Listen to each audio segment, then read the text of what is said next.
Hey everybody, Kenny here. Just a little housekeeping before we get going.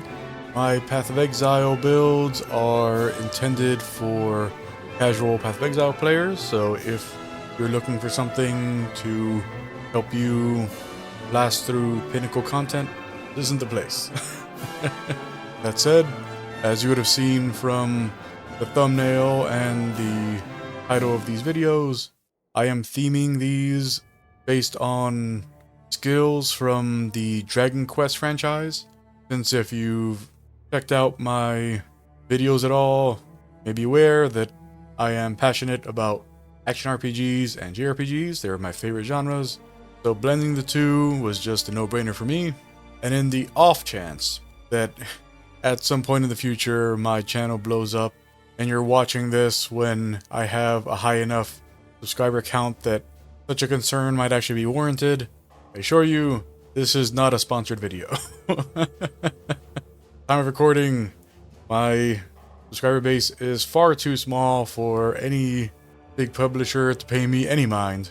So, not worry, this isn't some billing to promote the new Dragon Quest Monsters game or anything like that. It's just a fun idea I had for theming my content for this league. That out of the way, let's get going. This time we're going to be emulating the Assassin Stab skill from the Dragon Quest series.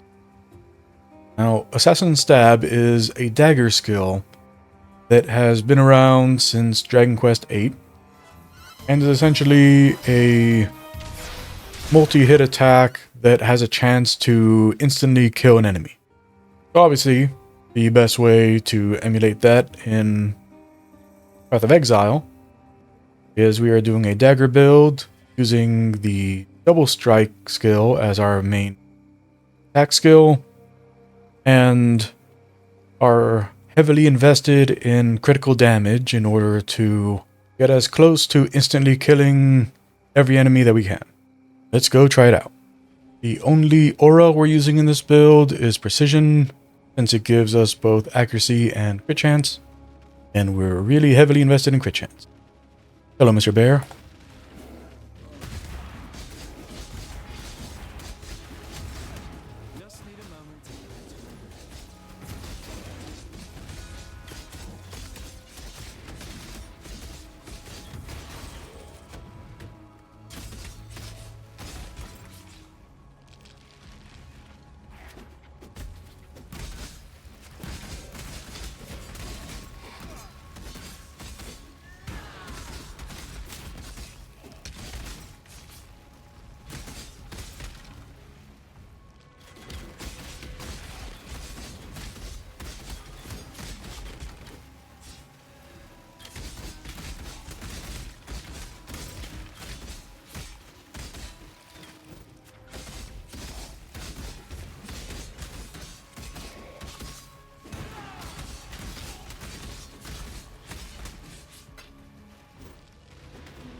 Something important to consider when playing this build, honestly, when playing daggers in general, if you're using a melee skill, always make sure that you do not have always attack without moving turned on.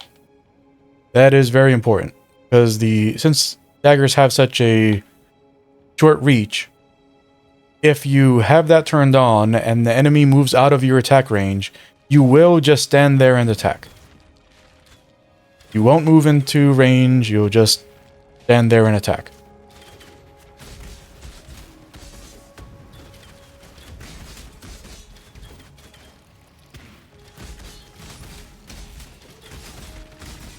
So if you want this to work against ranged enemies,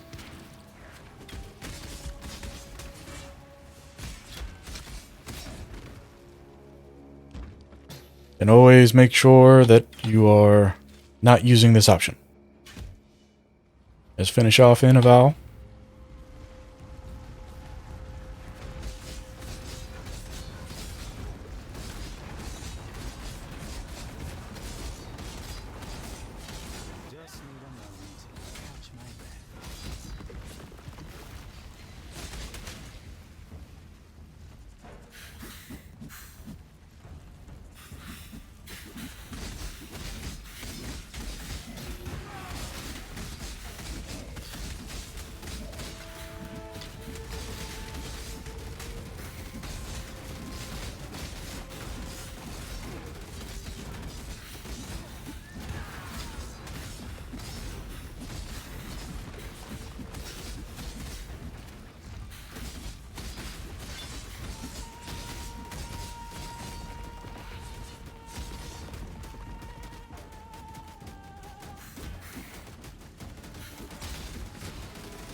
Alright, so how do we put this guy together?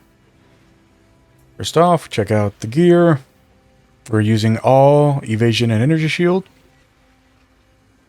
including our offhand shield here. Defensively, we've got a decent amount of evasion, an okay amount of energy shield, some regen. We're almost fully overcapped on our resistances. And we have an okay amount of health and mana. I'm using a strength belt because, being able to support strength gems is really important for any kind of melee build. And we've got an onyx amulet for the same reason. We're also using a gold ring and a crit ring. All of our pieces have a decent amount of resistances on them. And some decent flat health on quite a few pieces. And our weapon is a Trisula that has physical and lightning damage on it. But most importantly, has some global critical strike multiplier on it. Which is also one of the big reasons why I picked this particular Onyx Amulet. Since it also gives me a bonus to my global critical strike multiplier. Skill-wise, as I mentioned, we're only using Precision Aura. And we're not using any golems. And the reason that we're not using any golems is that we have skills like Backstabbing and the Dagger Mastery that both are only in effect if an enemy is on full life. And if you're using golems, then they're going to be causing, at the very least, chip damage that will prevent you from dealing the most possible damage. We're, of course, using Assassin's Mark. It's very important because it gives us additional critical strike chance. It doesn't just increase our critical strike chance, but gives us additional critical strike chance. And it also gives us a bonus to our critical strike multiplier. We're using Ambush. I'm currently supporting the Ambush with an Arcane Surge. This doesn't actually do anything for us because of the fact that there's a 5-second cooldown on Ambush. So I would need to support this probably with a Second Wind as well in order to be able to use it often enough for Arcane Surge to actually occur. But for now, this is just a gem that's in this weapon but doesn't actually do anything for us. But Ambush is a movement skill that exerts our melee attack and makes it that it has a massive amount of added critical strike chance, and we get a massive bonus to our critical strike multiplier. We're also using Intimidating Cry for similar reasons. Now, Intimidating Cry and Ambush do not stack. They both exert the attack that you use, but if Ambush is active and Intimidating Cry is active, then you'll use your exerted attack from Ambush before you use your exerted attack from Intimidating Cry. So we don't have these here to stack because you can't stack them. We have these here to alternate between. So Ambush is our main buff that we're using. So we use our Ambush to get our biggest hit, and then we use Intimidating Cry to get secondary, not as powerful, but still very powerful if they crit hits. Since what Intimidating Cry does is it makes it the exerted attacks deal double damage. And if those double damage attacks happen to be crits, then that's a very large amount of damage. We're also using Dash as our movement tech. Now on my gloves here, I have Vigilant Strike being supported by Ancestral Call, increased critical damage, and Nightblade. And you'll have noticed in the segment where I showed the build in action, I did not use this. The reason this is here is that Vigilant Strike is actually the most powerful single target physical attack. Well, I think most powerful single target attack skill that daggers can use. But if you don't have a means of generating endurance charges, then it's a one and done skill because it has a cooldown. So this is here in case I eventually put a way to generate endurance charges in this build. If that ever happens, then this will be useful. But for now, it's just there as a what if. Then of course our main skill is our Double Strike, which we are also supporting with Ancestral Call, Nightblade support, and increased critical damage support. And Double Strike, even though you're hitting twice, it does not exert. So with Ambush, when you use Double Strike, if you were to crit with both attacks, they would both be supported by the Ambush buff, because of the fact that that counts as a single exerted attack. So with Intimidating Cry, since Intimidating Cry exerts 2 attacks, you can actually hit 4 times with Double Strike in order to exert the 2 attacks. Since each double swipe with the attack counts as a single attack. Out of the way, let's get to the passive build. Obviously, this is an assassin build. The branch that I chose to go down was the elusive branch. So we gain extra crit chance, extra effect of the elusive effect. We gain Mistwalker, which makes it that we gain elusive on crit, which doesn't matter because we're using the Nightblade support, which does that anyway. But we're not doing it for that. We're doing it for the fact that Mistwalker increases our elusive effect and makes it that we do not take extra damage from critical strikes while we're elusive. Basically, we're using, and you can see in the text at the bottom, elusive initially grants 15% chance to avoid all damage from hits and 30% increased movement speed. The buff reduces its effect over time, removing itself at 0% effect. If you already have an elusive buff, you cannot gain elusive. So whenever you would see my character start glowing, that's basically elusive. Elusive is basically like an assassin's berserk. Like the same way like when you use the berserk buff and you start glowing red with enough rage. Elusive is the same thing, but you're gaining it from performing a critical hit. And while the initial effect is just that it reduces all damage by a certain amount and increases your movement speed by a certain amount, by investing in the effect itself, which we're doing over here and from the shadows, where we increase the elusive effect, we're doing in here in the Claw Mastery, which even though this is a Claw Mastery, getting this particular mastery does work for a dagger build. Makes it that we have a more increased elusive effect. And then we further boost our elusive effect in this dagger mastery, which makes it that our elusive grants additional critical strike multiplier, which is a feature of the Nightblade support. You see from Nightblade, after you crit, you gain elusive, and while you are supported by elusive, you have added crit chance and increased critical strike multiplier. So we're getting massive amounts of critical strike multiplier from our gear to our gems to our passive build, we are just like stacking critical strike multiplier like crazy, but important, it is a multiplier. So while it would be nice to have critical strike multiplier as our main damage stat, it just doesn't work that way. You know, like if you're multiplying a small number, then the result is going to be a small number. So you do need to have things like this branch of the dagger tree, of this big dagger cluster here. You have to have like big damage coming in from there. Why we have this guy here. Because if you don't have a good amount of actual damage in the build, then critical strike multiplier doesn't do anything for you. But you know, like each time we invest in any damage with this build, we're getting a lot more out of it than a normal build would. As for our leveling path, you know, we started from the top node here. So extra damage, extra energy shield, extra evasion and energy shield, damage, crit. Went in for this dagger cluster here for the crit chance multiplier, as well as the life and mana leech, and bonus to our multiplier with the dagger mastery. I mean, this you don't necessarily need to get this from the start, because you won't necessarily have a good amount of damage like for this to really do anything for you until probably like late act 2, early act 3, early to mid act 3. But, you know, you can always grab that whenever you want it. Then grab the health, grab the attack speed. You know, obviously this, don't bother going for until you're actually using Nightblade in your build. And I don't believe Nightblade becomes available until, I think it's Act 4. I might be earlier than that. I might be just remembering wrong.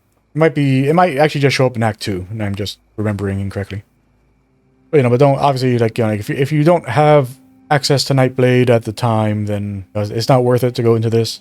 Then, you know, like, we're going here for extra evasion and health, as well as to grab some extra strength to support our main attack skills and supports that we want to use, like Ancestral Call. Ancestral Call is a strength gem and is the only way that we're going to be able to deal multi-hit damage using double strike with a dagger. And the evasion mastery that I took here is just increasing our evasion from our body armor here, just for extra health and the flat additional health, extra crit and accuracy from this cluster here. Then of course going for the mark mastery that negates enemy regen. However, this is actually probably like the best damaging cluster for marks in the game, since you increase your damage against the marked enemies by investing in this, and you make it that the enemies are less accurate and take more damage on top of that. This is a great little grab right here. Get that. As soon as you have access to a mark, you should definitely, if you are this far in, you should definitely get this. Obviously here is for our elusive effect. The other nodes get us movement speed and some damage, as well as increasing our attack speed. And the big cluster here for all the crit multiplier, crit chance, and making it that we have a very large amount of critical strike chance against enemies that aren't full life. And down this way for all the damage that makes this actually work. And also extra attack speed so that we are not super slow, as well as gaining a bonus to our accuracy. And of course the mastery, because by the time you have this, you're almost certainly going to have access to Nightblade. Definitely worth grabbing a dagger mastery by that point. Then up here, just for some additional health and energy shield. And that's the build. Yeah, but this is like obviously very effective. It definitely carries the spirit of Assassin Stab from Dragon Quest, except for the fact that, this is really much more effective than Assassin Stab from the Dragon Quest series. Like in the Dragon Quest games, like that skill, I had trigger the death effect maybe a handful of times. Maybe. And I'm talking about through all the games that skill showed up in. Yeah, death effects in the Dragon Quest series are very rare, and it's weird that they're so common in all of the games. But they go both ways. So you can't just run into an enemy that uses a death spell on your party and kills you. But them's the breaks. Anyways, hope you enjoy this video. If you decide to try out any of these tips, I hope that they work out for you. Please do all the YouTube stuff and like, comment, subscribe if this is something that you enjoyed, and perhaps share with a friend of yours. Until next time, Be Victus, Vars and Numeris, and bye.